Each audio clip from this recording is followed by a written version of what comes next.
हमारे तो जैसा दोस्तों, भेष देखिए बना लो तो प्रेमानंद बात अलग है, महाराज लेकिन जैसा बनना प्रेमानंद कितना बनना कठिन है। बहुत कठिन, और बहुत ये बहुत प्रेमानंद महाराज जी, महाराज बहुत जी कठिन ने जीवन खुद रहा है। बताया है। बहुत आप कसौटी से लाए गए देखिए हैं, और बहुत सुनिए। कसौटी से लाए गए हैं।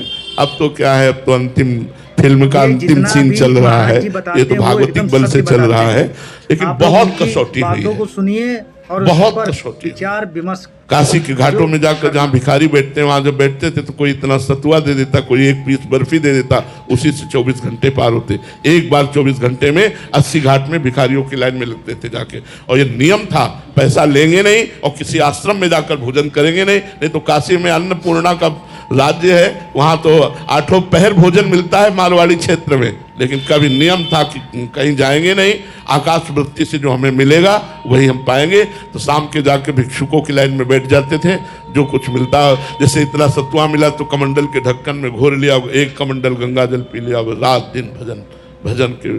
जी, एक साइड है आपका नियम, ये जो आकाशवृत्ति वाला, और दूसरी साइड तीव्र वेदना हो रही है भूख की। तो महाराज जी, ऐसे में कैसे आप अपने आप को संभालते? नहीं, वेदना हमको तो कभी महसूस नहीं हुई, आज भी हमें वेदना महसूस नहीं होती।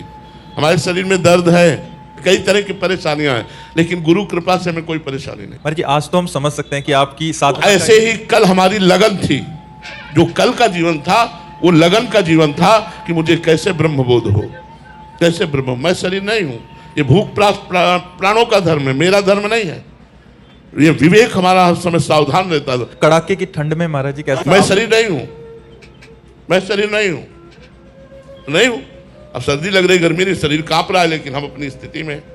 तो अब कठिन मार्ग तो है ही, और उसी कठिनता का आज आपको सुख मिल रहा है, आपको जो लाभ मिल रहा है उसी कठिनता का मिल रहा है। अगर इस जीवन को कसा ना गया होता तो आपको ये लाभ ना मिलता। आज जो हमारे भारत में लोगों को सुख मिल रहा है, परिवर्तन हो रहा है, लोग अध्यात्म की तरफ कृपा करके चल रहे हैं, ये सब उसी कठिनता का फल भगवान मुझे दे रहे हैं कि हमारी वाणी का प्रभाव पड़ रहा है। अगर वाणी का प्रभाव ना पड़े तो क्या फायदा प्रवचन का, क्या फायदा साधु वेश हमारे धारण करने का। तो हमें भगवान उसका फल दे रहे हैं कि हमारे भारतवासी अध्यात्म की तरफ चल रहे हैं, बुरे आचरणों को त्याग रहे हैं, अधिक से अधिक मात्रा में भगवान नाम उच्चारण कर रहे हैं, ये उसका हमको फल मिला है।